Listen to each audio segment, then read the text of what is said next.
Ed eccoci ancora una volta, benvenuti. Here we are. Welcome on board, ladies and gentlemen. Today for a big show, the art of financial vision. We will talk today with some guests, some special guests, sure. And we will talk about investment, world of finance. We will talk soon with our friend and guest about clear thinking, the limit of the market, all we must know about the world of finance and which could be the new financial vision. Today, after this important, massive problem, world problem, linked to the coronavirus. And Giampiero, hi, how are you? So let me introduce you today, my guest, an important guest. We met a few months ago, okay? He will tell us something really important. But before, I want to introduce him to you. Okay, ciao, good afternoon, everybody. He's a professor of international tax law. He has an international family office. He has really an important background in the world of finance, but he will introduce himself with us. Welcome on board, Robert Anthony. Here we are. How are you? Thanks for coming. Thank you, Gaudio, and thank you for inviting me. And hello to all the listeners. And we'll try and make this an entertaining hour for all of you. But the first thing that I want to say to you all is I hope you and all your families are safe and well, and that you all keep safe and well in this terrible period that we're all suffering. But yes. However, my message to you also today is to say everything is gloom. It's not as bad as we think. So let me give you a little bit of my background, and then we'll enter into the center of the core of the subject. I am originally a chartered certified accountant. In my youth, yes. And Robert, sorry. Robert, sorry. Robert, sorry to stop you. Just, I would like just to introduce with us André, who will make the best question. And we go immediately inside your 10, André Perry, the Superman. Yeah. Hi, André. Welcome, André. Hi, Robert. Hi, Gianluca. Hi, André. Thanks for having me. Great. Terrific. Okay. So I'm originally a chartered certified accountant, and I trained with BDO and also Coopers & Lybrand, which became Price Coopers. When I was at Coopers, I was in the banking investigation group. So in the mid-70s, I had quite a lot of experience heading an investigation and understanding the inside and outside of banks. In addition, as a kid, I grew up. My cousin, without mentioning names for the sake of mentioning names, was Benjamin Graham, who was the person that taught Warren Buffett. So at the age of 13, he gave me a municipal bond, which I didn't know what the hell to do with. Benjamin Graham, right? Benjamin Graham, yes. And the economist of the 20th century, who believes in fundamentals, which many of our listeners may have studied or know. The thing is that when you come on a young kid through an influence of such a great man, you're curious to find out more. It took me a number of years to realize this, but afterwards, I must say, I'm passionate for all the people that know me in what I do, and it's not just a job. To me, it's a passion, which is why I later on in life went into pedagogical training and teaching in the universities and doing keynote speeches. Having said that, I think it's very important to give back to the community what we've also taken during our lifetimes, And I'm really very honored that Gianluca, you give me. It's often because Robert, here we are. Just a little bit trouble connection. It just clicked out. Yes. So I'm very honored that you've given me this opportunity to express myself, so that I can try and give my thoughts and ideas back to the community, and also my thoughts and ideas. So we're in a situation of crisis. In 2007, it wasn't Einstein, I would say financial Einstein, because he wasn't pure finance, to see that the world was going to go into a 2008 crisis. So in our practice, we published in the press for people to go liquid. Clients listened to us, others didn't. The ones that listened to us preserved their capital, and the ones that didn't took a number of years to recover the capital.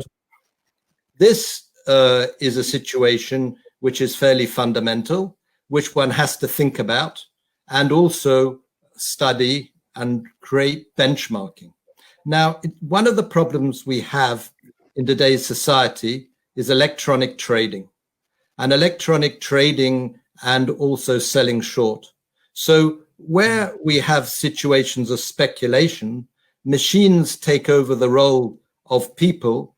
And when I was a kid, we would have people doing the business. And today we have computers, and with frequency trading. Now, when you have frequency trading, it doesn't mean the companies themselves are fundamentally bad. It creates a dreadful drag on speculation. So to me, I think today one really needs to look at stock picking, and stock picking from every form. One doesn't want to go into junk bonds, but one looks at dividends. Now, looking at dividends, many countries have basically said, listen, if we're in dividends, we're not going to give them in 2020 because of government grants. And as we saw with Virgin Atlantic, with Richard Branson, he has a lot of his companies offshore. So we have Amazon, we have Google, we have Apple, etc., Starbucks. And so we had this GAFTA agreement for offshore situations, which very much influenced international tax legislation, not trying to bore our listeners, but which is fairly fundamental. So basically, sorry. Rod, make your dreams come true. As you are really an expert, really on in the market, we spoke yesterday about clear thinking. What do you mean? What do you mean? Which is not panic selling, and the basic problem is a lot of clients leverage. It's natural to leverage, because if you don't leverage, you can't make money on the yields. Now, even if you've got fixed interest income on your investments, whether they're in equities being leveraged or whether they're in property, if you've got a portfolio that's leveraged in equities, that equity fund could have serious problems because of loan to value issues with banks. If you're in property and you've gone down, you could have serious problems on margin calls. So what one needs to be doing is readdressing who one's advisors are and what one is doing and how one's doing, because sometimes private banks are corporate governed by liquidity ratios, and they may be calling in or on margin calls, which may be by examining and helping the clients, they may not need to have those margin calls. Yes, Robert, yes. We have just a question. First question from our friend. Hi, Robert. What is your investment philosophy? My investment philosophy goes back to my cousin, Benjamin Graham, being fundamentals. When you are, obviously fundamentals move.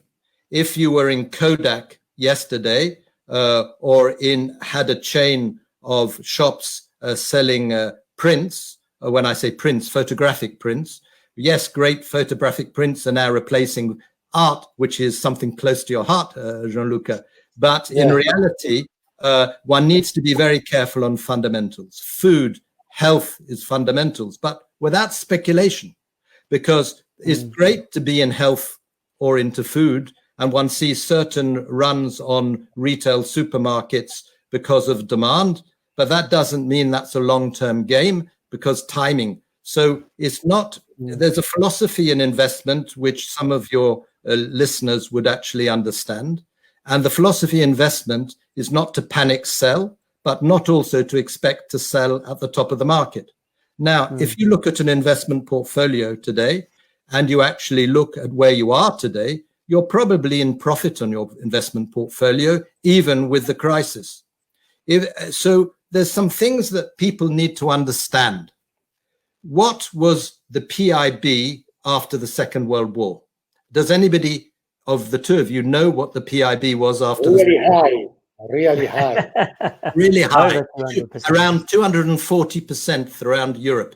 What is our PIB today? I know we criticize Italy and we're panicking that Italy is going bankrupt, and now we're worrying about France. If we go to 110, 120, or let's give you 150, last offer. Is that 240? No. Okay, the population is a lot bigger.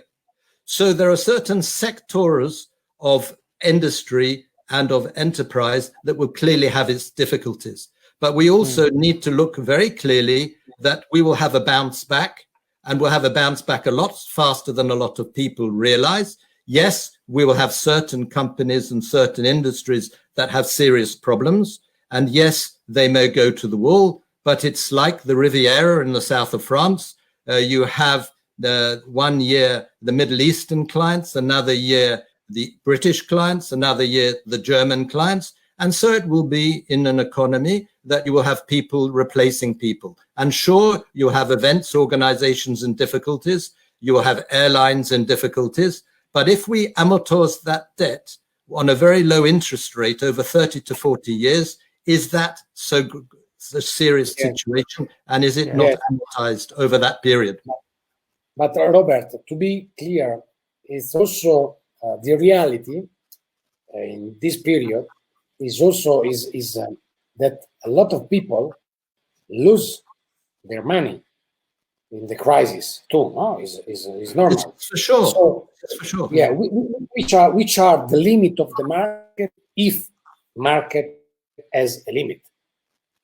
Yes, but what we've actually had, which is very different, because the governments learned a lesson from 2008, is we've had much more central government support than in 2008.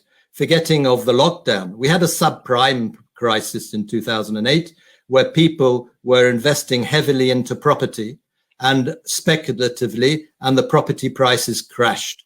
Now, if you're in property, the issue is property has been depressed, generally speaking, for the last 3 to 4 years, and a lot of it is like 30% off market, whether it's in the Riviera, whether it's in certain sectors of London or other parts of the world.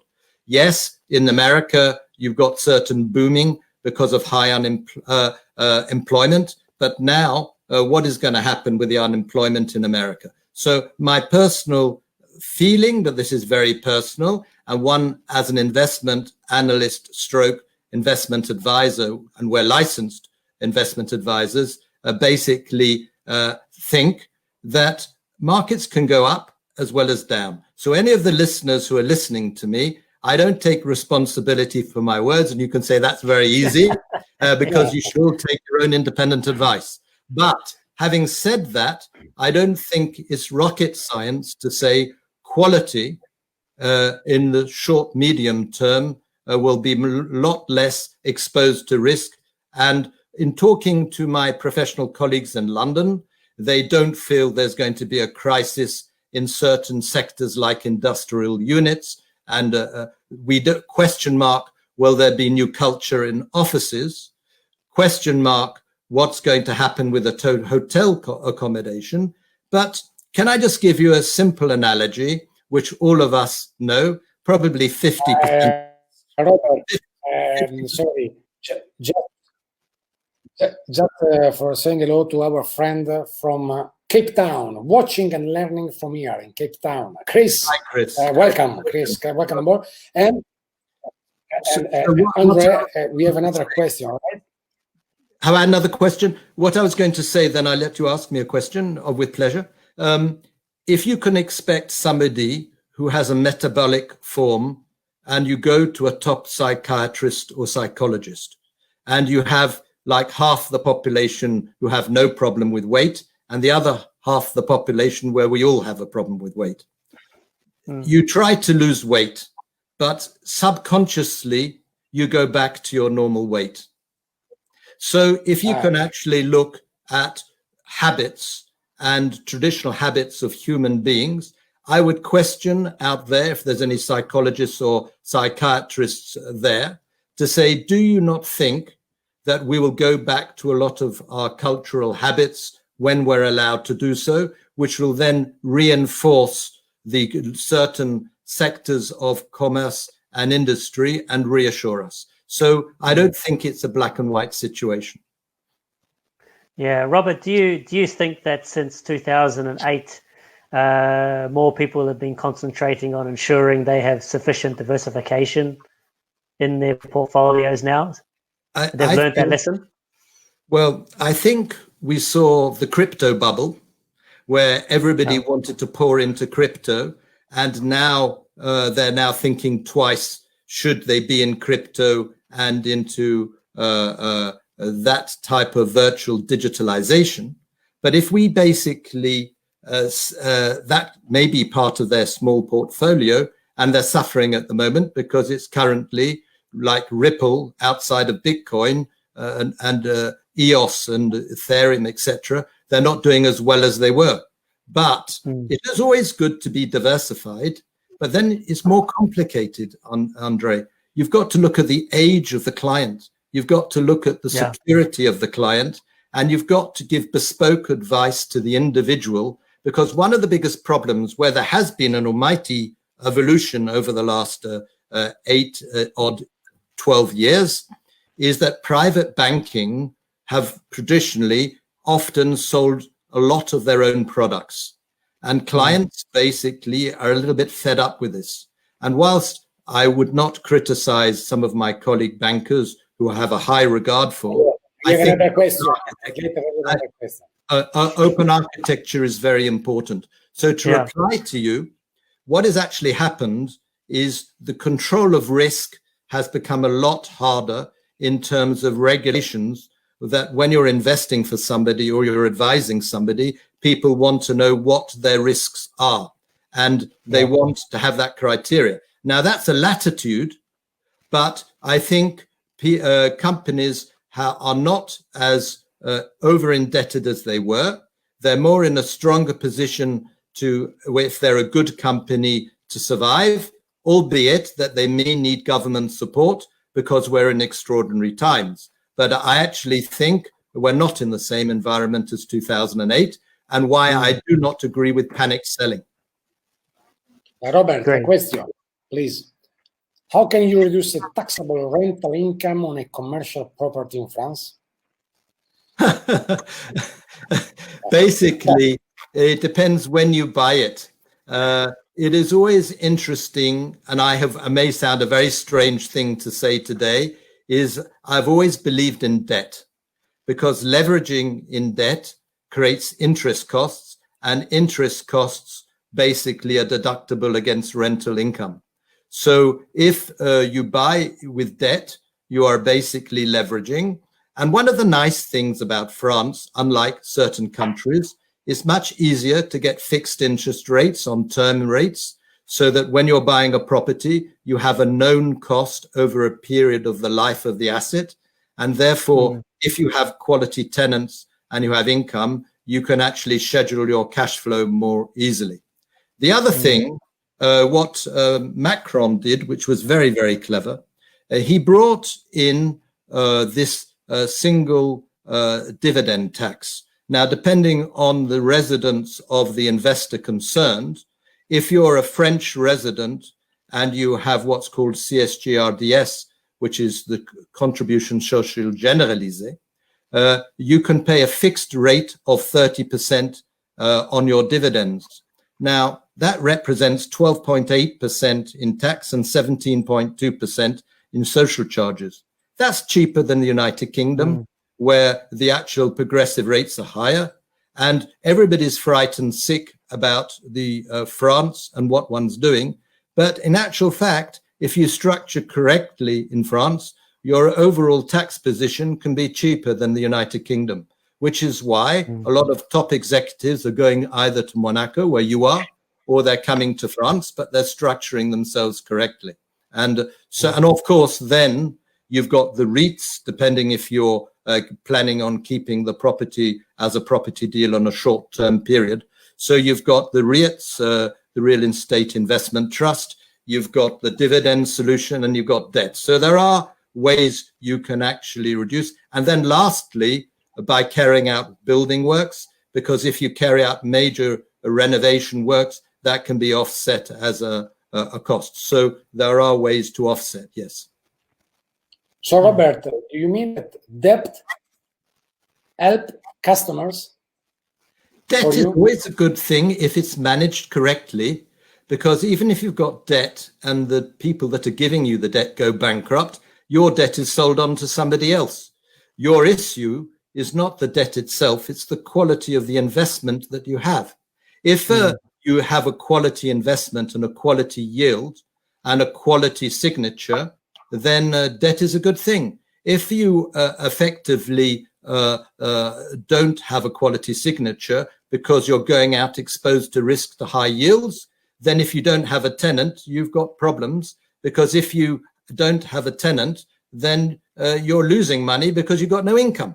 So the art of these things is in a portfolio to anticipate 15% of the portfolio maybe has no rental income, even when you had tenants, and maybe 85% has rental income, so that you can mitigate the shortfall of cash flow in case you don't have income. But to me, always leveraging through debt gives a double whammy. Why does it give a double whammy? Because you get capital growth on the debt element as well as income on the debt element. So therefore, it's a bit of a no-brainer. Yeah, we see a lot of this in art, Robert.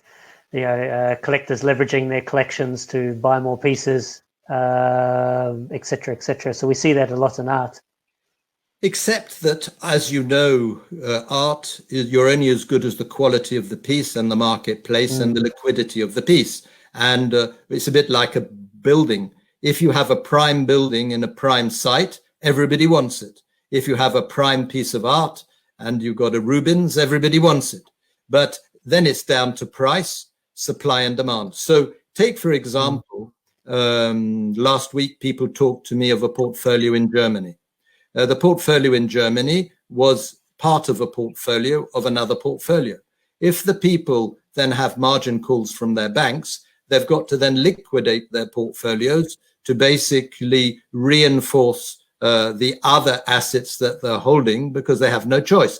They went into it with their eyes open, but even if it's a good quality asset, they need liquidity, which is why I'm discussing at the moment with some Italian partners and Irish partners for them to set up a property investment fund in Ireland, because we actually see that whilst I'm talking about debt from a positive point of view, that this also creates opportunities in a coronavirus, COVID-19 environment to take advantage on an asset acquisition. But because these companies want basically to sell correctly, this is often products that are off market. The other thing that one should not lose sight of, which is very, very important, is that when you are buying assets, everything is in the timing. If I look at the beautiful pictures behind Gianluca, I will say to him, how long have you had those pictures? And he may say, well, that one's behind me was 12 years ago. So if I say to him, well, you bought that asset 12 years ago, that beautiful picture, if you sold it today, you would be making a profit. If he had bought it last month, maybe he would be making a loss. So the issue is not as simple, because everything is in the timing. And where you've got corporate entities which have latent capital gains and they need to strengthen their balance sheets in the current crisis, this is very much a time of people playing musical chairs with their assets to go from one place to another and actually profit by doing this. So the answer maybe is a bit of a shaggy dog story, but I think I've probably replied to what you asked. The right time for the best profit. Thank you for sharing your knowledge. We have another question. Why, André? In uncertain times, do you agree that people should stay away from non-cyclical recession-resistant industries? Well, my personal opinion is that they're probably best avoided during these types of times because they're essentially, well, my understanding is they're non-essential items compared to consumer staples in the equity market, which can probably considered more safer options, things like the food and the beverages. We talked about it before, Robert, about the timing and so for consumer staples, it's in the equity market, it's probably pretty good because they're essential items. But coming back to that diversification of having bits in each area, you'll have areas which are down and areas which are up, and balancing you out at the end. That's my understanding, Robert. Yes, I'll go back to what I said at the very beginning of this session. Everything is down to stock picking and not generalizations. So I'm going to say something which may sound bizarre. If you read the press and you look at Hermes is having record sales in China. Yes. Is Hermes an essential item? No. So I think if you look at LVMH and Hermes have basically substantial assets and are very strong companies. Those, to me, is a contradiction to what we're discussing. If you look at Apple stock substantially recovered. Is it because we're all online buying iPads in shops that are shut or buying them offline? Is it a question of confidence? So I'll go back to what I said before. We're going to go back to work, please God, with this confinement finishing in many different countries. And we're going to go back to a lot of our habits.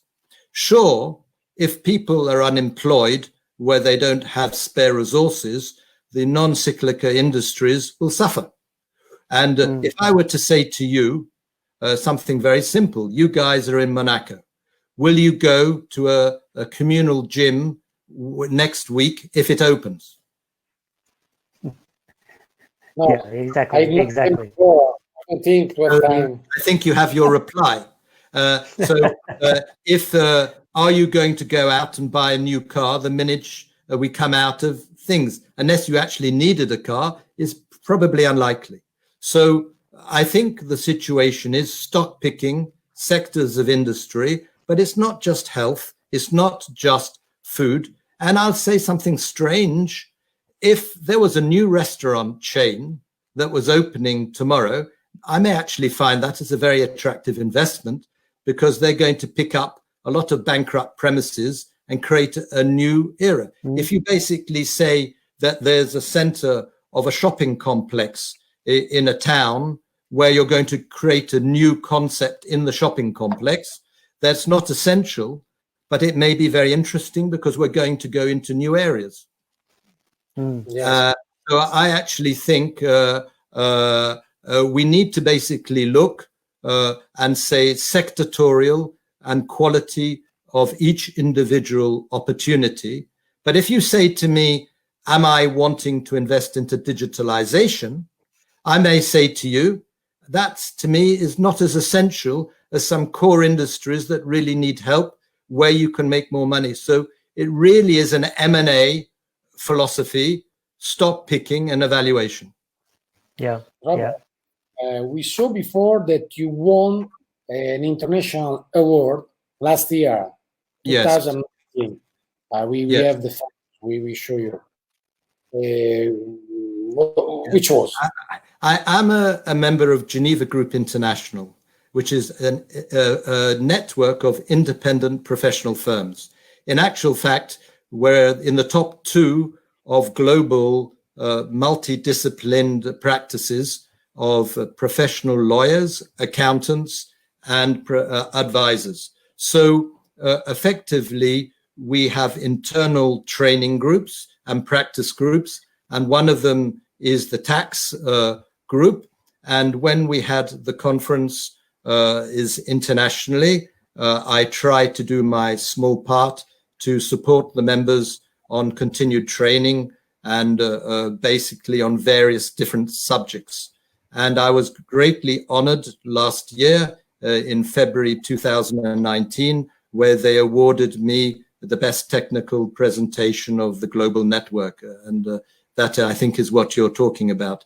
GGI has offices in over 130 countries with over 800 members and 30,000 people. And I know quite a few of my correspondent members all over the world. They're great people, and it's really like being part of a family. And I'm very proud to actually have won that award. I was totally lost for words, and I'm very fond of my colleagues.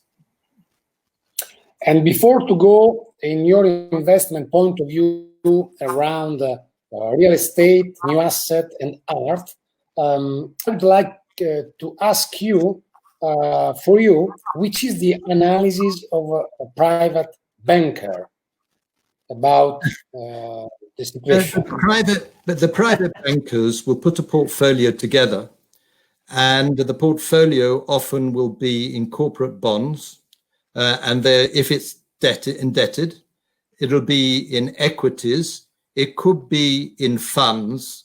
And one of the problems when you go into funds, you're as good as the fund manager, because and when you're going into debt, you're as good as the quality of the debt. Now, one of the strange things that's happened in this current crisis is there is junk bonds and there's quality debt. And some of that quality debt has been discounted and some of the interest rates have gone up, but it's a contradiction in terms, because as governments are supporting through the central banks, including the ECB, the European Bank, I cannot see that discounted debt remaining discounted. Now, when you have a private bank, they have loan to value in relationship to the portfolio. And if you don't have any debt, there's an analysis of what is a good private banker. And please forgive me, my friends, for giving this to you, but I think one needs a sense of humor as well. A good private banker is the one that takes the longest to lose your money. So our job in our firm is to basically control the private banker by benchmarking what they're doing. And I can tell you that we've had some bad experience, not naming banks, because what banks did wanting to put our clients into their own portfolios. And when they put into portfolios, the portfolios lost 40 to 50%. Our clients, even who haven't cashed in their portfolios, generally, currently, are not down more than 7%. Now, if you take this financial crisis and to say outside, those are the ones which didn't arbitrate. In other words, sell their assets. So if you basically say, listen, we're not down more than 7%, I think that's a damn good job. And on top of it, some of those clients have withdrawn money since we started. So they're generally up on when we started on a global basis. So I think our job as independent advisors and licensed independent advisors with the AMF and the CIF, etc., because we're regulated, is to basically protect our clients by giving them arm's length advice to ensure that it's a team effort with the private bank to give them the very best solution if they are with a private bank. And we have very good relationships like that, where we act as a team with the bank and they feel comfortable. But unfortunately, a private banker, and I will come back to that, they have an obligation to bring in fresh cash. And they're trying very hard to sell their services, because otherwise they don't have a job in a diminishing environment where you have certain banks shutting down, selling out and closing. So therefore, if they don't bring in the fresh cash, they don't have a job. So therefore, bringing in fresh cash is not just the problem, it's basically ensuring that you're acting in the client's interests on a long-term basis. So at the moment, we're actually looking at certain people, moving them from one bank to another to give them a better strategy. Now, so it's better work with you than with the bank. In a way, yes, because if you work with us, we're working for the client. If you go to the bank, there's no independent control. So we're actually invest with you, not work. Invest with you. Now, clients don't always understand this, because if you go to the bank directly or the fund directly, you've got nobody independently benchmarking what they're doing to protect you. But we're an independent advisor. We're not a fund manager. So as an independent advisor, we're going to say, we like this, we don't like this, do this, we don't do this. Clients don't like paying. Nobody likes paying. But let me put it in a scenario, which I said to somebody recently. You're down 40% because you don't want to pay. Our clients are down 7% because they do pay. Which is better? Being 33% better off, or being basically and saving yourself maybe 0.5% per year on your portfolio? To me, it's a no-brainer. No? Yeah, we've seen a lot of that in Monaco, and especially with our clients in the UHNW industry, more moving to family offices for the management, like yourself, to manage those because of the sense checking system. Advisory, not management, advisory. Advisory, yeah. We will go out to tender. We will go to different companies. We will look at the portfolios. My assistant, my team, because we've got obviously a team, I'm not on my own in my office. What we do is we evaluate those portfolios, and we sometimes have an argument. And I've been in a situation where I've refused to invest what the bank wanted, and we've left it in cash. Whilst we've left it in cash for 2 months, if we had done what the bank wanted, the client would have lost 30% on the investment, but simply because we've been in cash. Now, I myself am a very good illustration. I sold a building, and when I sold a building as a family office, I left myself in cash. Now, that cash is still in cash. So I haven't been affected on that cash by the crisis at all, because I'm in cash. So I take my own medicine and I do what I say to others. And now I'm seriously looking as to what I'm thinking one should do. If I had actually done what the bank, not this particular bank, but the banks were advising me, at the worst of the crisis, I'd have been down 25%. And today my cash would have been down 7%. Because I decided I did not want it invested because I didn't feel the timing was right, but I didn't honestly know coronavirus was going to happen. I also thought the markets were slightly overheating and the timing wasn't the right time to invest. And I think the COVID-19 was just an excuse to bear in the marketplaces, because actually the markets had overheated anyway. Now, if we actually look at fundamentals, gold is very strong. There's a world shortage of supply in gold. Oil has gone through the floor. But then you're going to say to me, I should be going into aeroplanes because their cost of fuel is so much cheaper. But unfortunately, when you're running a business, you have to buy forward. And all the airlines have brought forward the barrel at $77. Which basically, there's only certain continental airlines haven't bought forward. I think the Americans don't buy forward because they buy on local production. So the Americans the airlines are smiling, but not the oil companies. But the European airlines have all bought forward 12 months, and therefore they're committed to paying 77 to fuel their airplanes, and they can't even take advantage of the reduction in the fuel price. So if I look at that, you've then got to look at the industries, going back to what our previous question was, and looking at the industries and saying, listen, who's bought forward on oil? Who's not bought forward on oil? Is that industry going to economize? Is that industry not going to economize? And what's going to happen to green energy? Because if oil prices have become so cheap, you've got articles, one side saying, does that mean green energy is going to slow down? And what are government policies? And what is the pollution policy? And all these issues. So I don't think it's just looking at stock picking in simplicity. It's also looking at procurement in the stock picking to actually see the economies that those industries may potentially make by the changes in the COVID-19 marketplace. Question: which are the best assets to get or to invest in if the economy is crashing down and the people confidence in the future is low?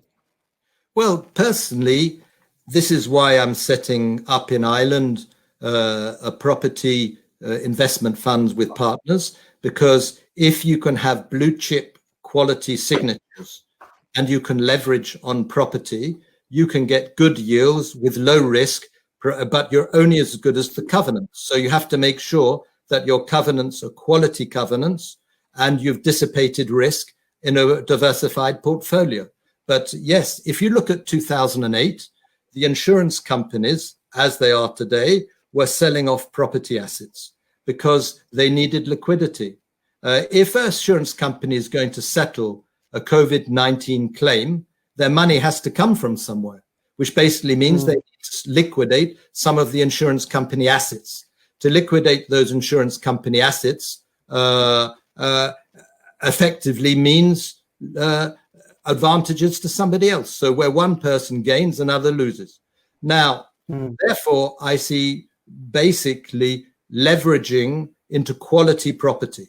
Having said that, I like pan-European property. I don't feel comfortable, but this is very, very personal, to get today in the US for obvious reasons.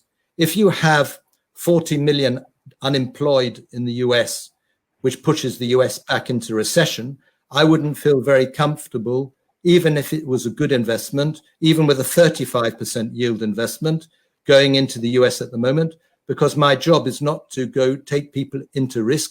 My job is to give them long-term security and medium-term security.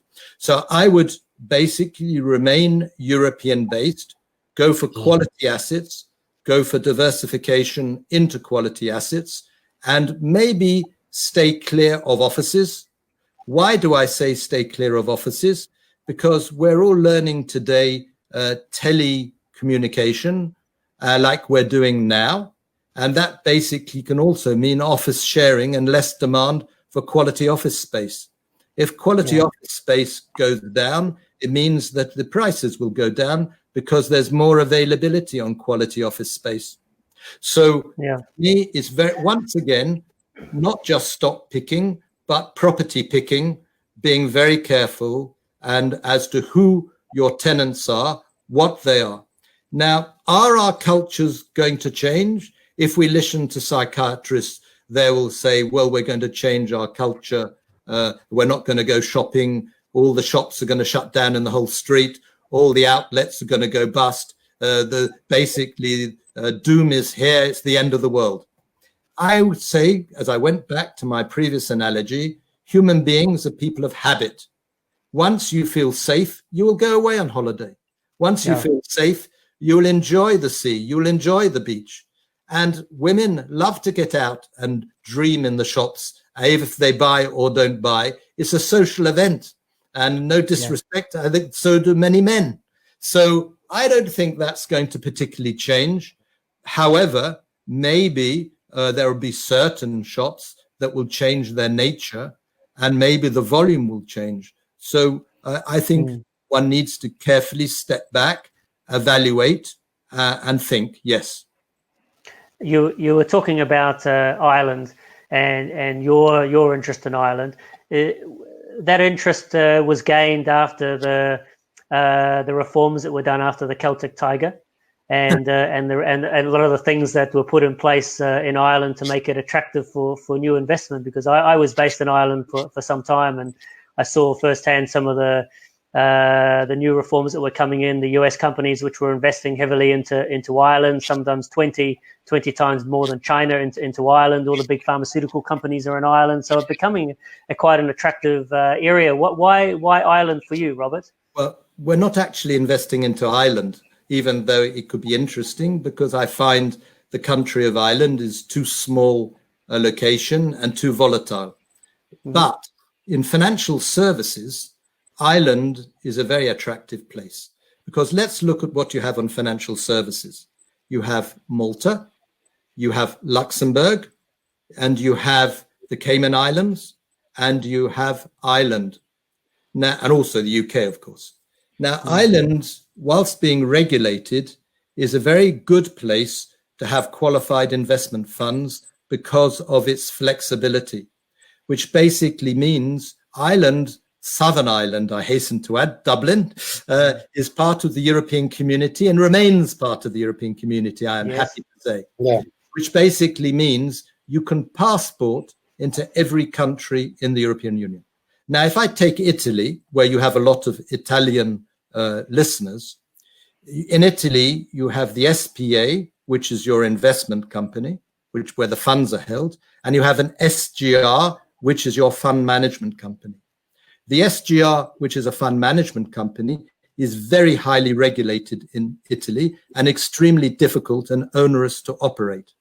Right. If you're an Irish management company, you can actually be allowed by passporting to run investment SPAs in Italy, which basically means you can run as a fund manager, provided the clients accept it, of course, your Italian fund investments by passporting into Italy. Now, Luxembourg is also relatively regulated and more difficult to use, UK as well.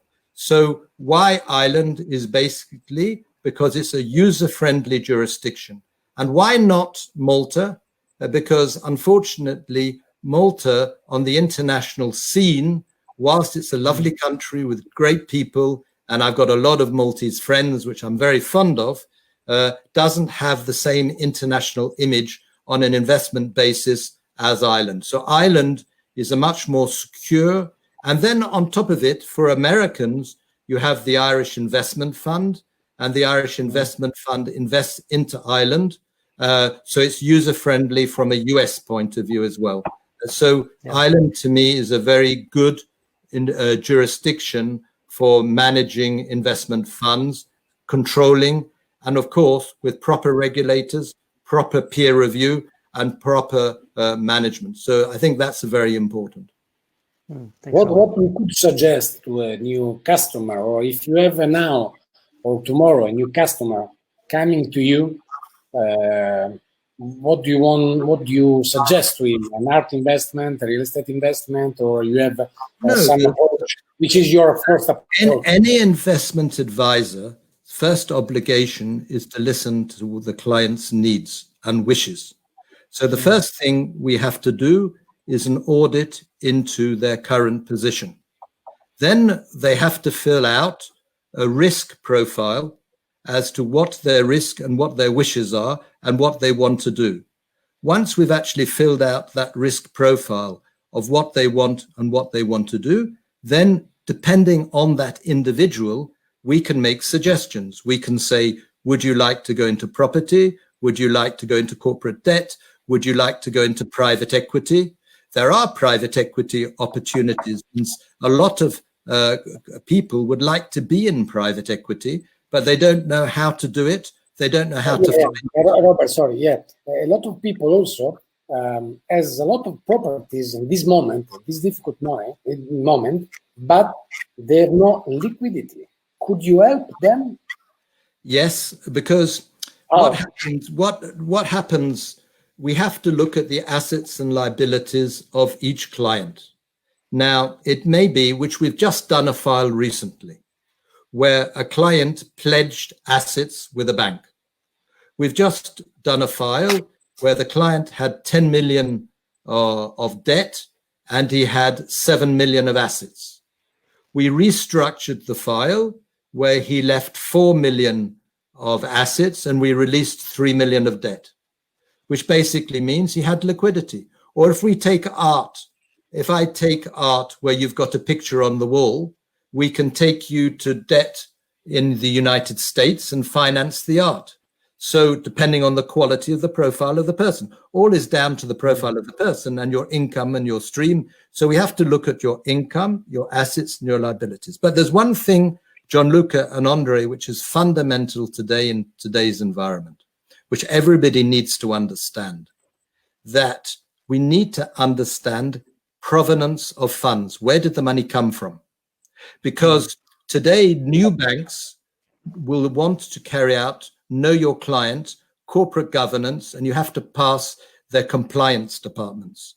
Now, we've got clients that earn money in Africa 15 years ago, and they want to change banks, and we've got banks refusing them, even when they worked with prime companies, saying we don't want anything to do with Africa.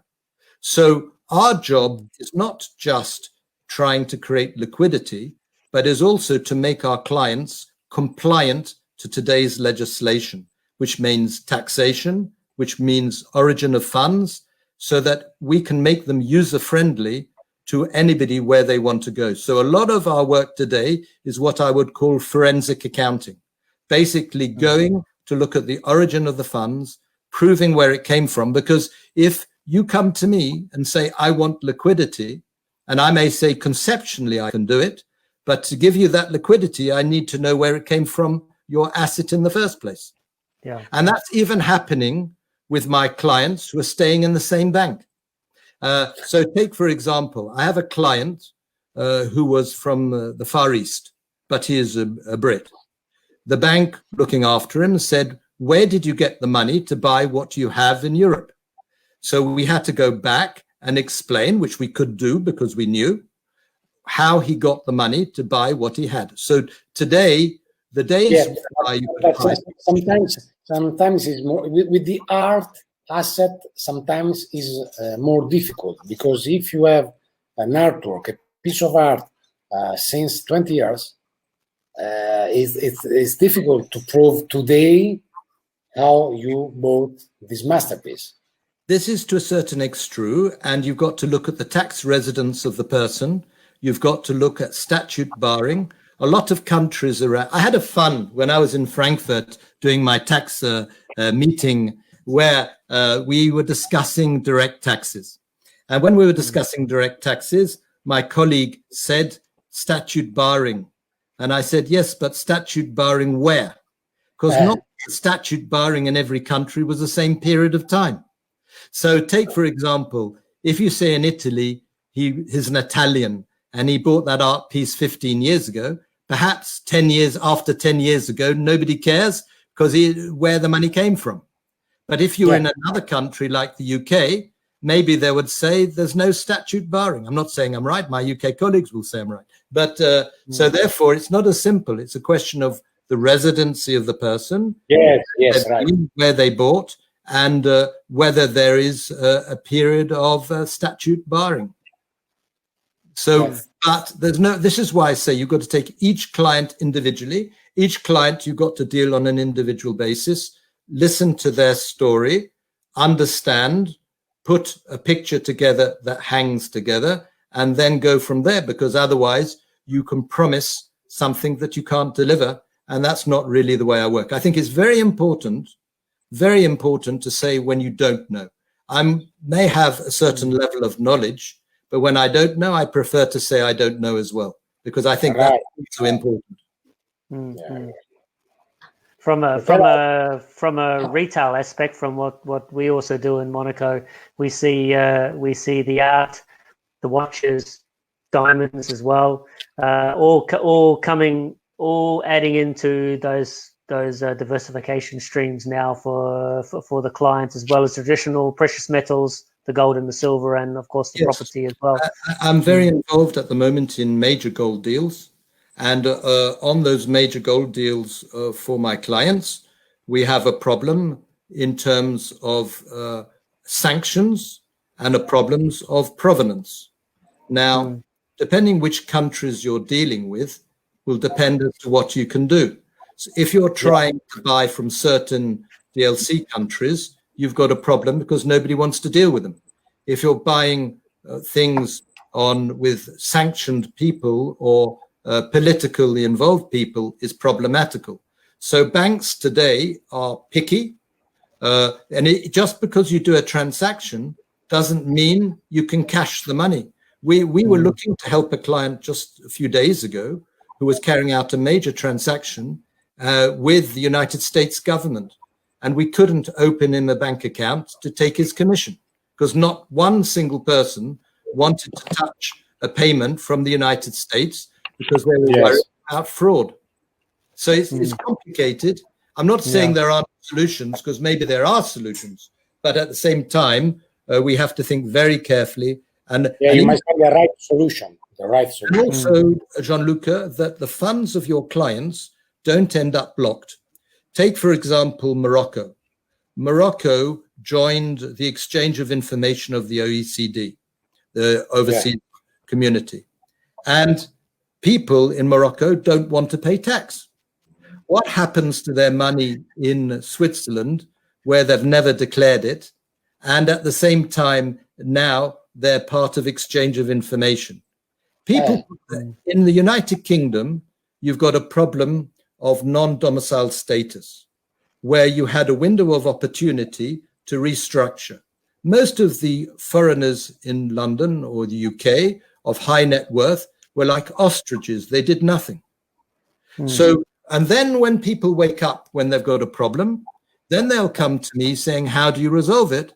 But the horse has already gone from the stable and it's a wild horse. So to me, the important is to plan always ahead and not after.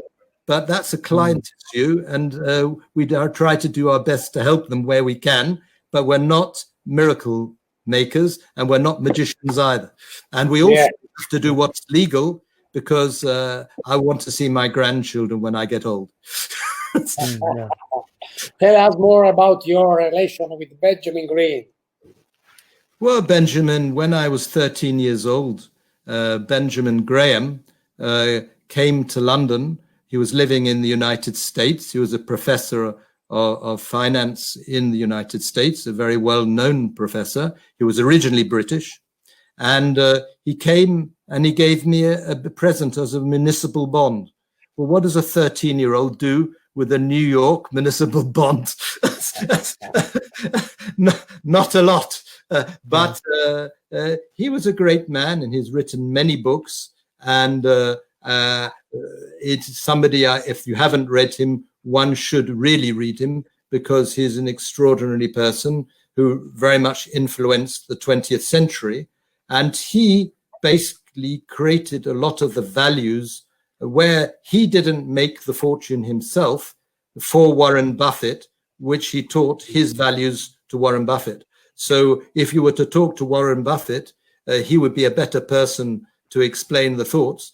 But I was talking to the head of the investment fund, I think he's retired now, of Yale University, who actually taught Benjamin Graham. And for a little bit of amusement, he said to me, yes, he was a great guy, but he was better with women than investing his own money.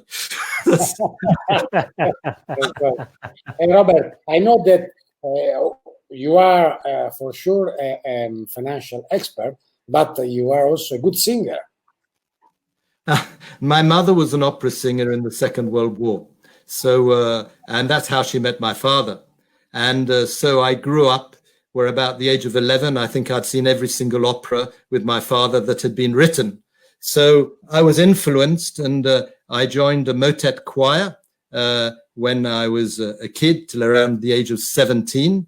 And we toured New York, we sang at the Met, and we basically did a lot of solos. We sang in the cathedrals in Britain.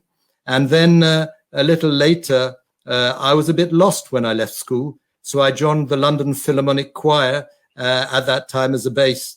But can you imagine as an 18-year-old in the London Philharmonic Choir with 35 and 40-year-olds? I was a little bit out of place and a bit lost. So at that stage, I think I bowed out of my musical career. Maybe it was a mistake because maybe I had a place at the London Opera School, but I never took it. And maybe I would be somebody else today. But if you listen to some of these Ukrainian voices and some of these Russian voices and Welsh voices and Czech and Azerbaijan, maybe I made the right decision to stay in finance. Yeah. It's never a mistake. It's always an experience. Oh, yes, it's an experience I will value for the whole of my life. Because should someone's asking us a question, should they wait to the end of the virus of coronavirus? I think, Patricia, my attitude would be to actually look at how you're structured today, because one of the reasons we want to do the fund is to take an opportunity whilst there's uncertainty, because people have pressure and problems. If we basically leave it too late, we miss those opportunities, and we're just another person. So everything is in timing. Everything is an opportunity. I don't say it's a good time or a bad time, because one needs to basically look as to how you're structured today. So, for example, if you have a portfolio where you're losing money on assets, but you reinvest the net value of what you're losing into other assets, if those assets reperform that outperform the assets which you're losing on, it's not wrong to take a loss. If, however, you're in assets which are basically worthless and you sell them, but they could bounce back, it's a different situation. So one needs to examine the portfolio very carefully to not make any wrong decisions or mistakes. Robert, sorry, but the time is over. I suggest to you, if you like the idea, to organize a show or a weekly or monthly, The Clear Thinking with Robert Anthony. 1 hour and we go through the investment, the best asset, a question from our customers. It could be a good idea. It would be my pleasure to support your listeners, Gianluca and André. I think my job, if I could synopsis of the 2008 position, was when I got this elderly couple coming into my office before the crisis. And I told him to sell all his assets. And he was saying to me, everybody I've ever invested in, I've lost money. And I said, sell, sell, sell. So he did, and he listened to me. And then the markets crashed, and he came in tears, and with a bottle of champagne and a bottle of whiskey. And he said, you're the first ever people to look after me where I have never lost money, and I don't know how to thank you. And that, to me, was enough thanks in itself. It's not money, it's basically protecting people for the future in order to ensure they have a future, and not having things like Madoff. We had no clients in Madoff at all. We refused to do Madoff. And my advice to everybody is only do what you understand and what you can see. Otherwise, don't do it. So make your dreams come true. Robert, thank you very much. Nice to speak to you all, and I hope you enjoyed it. And thank you, Robert. Keep healthy, please. I hope to have you again next week, or when you prefer, for another wonderful moment. Tomorrow, live, the show, The Art of Financial Vision, in our luxury channel in the Principality of Monaco at 2 o'clock and 6 o'clock, and in our Italian channel at the same time. So we wait you tomorrow at 4 o'clock, same time, for another adventure again. Thank you, André. Thank you, Robert. And thank you. Goodbye. See you soon. Ciao. Ciao.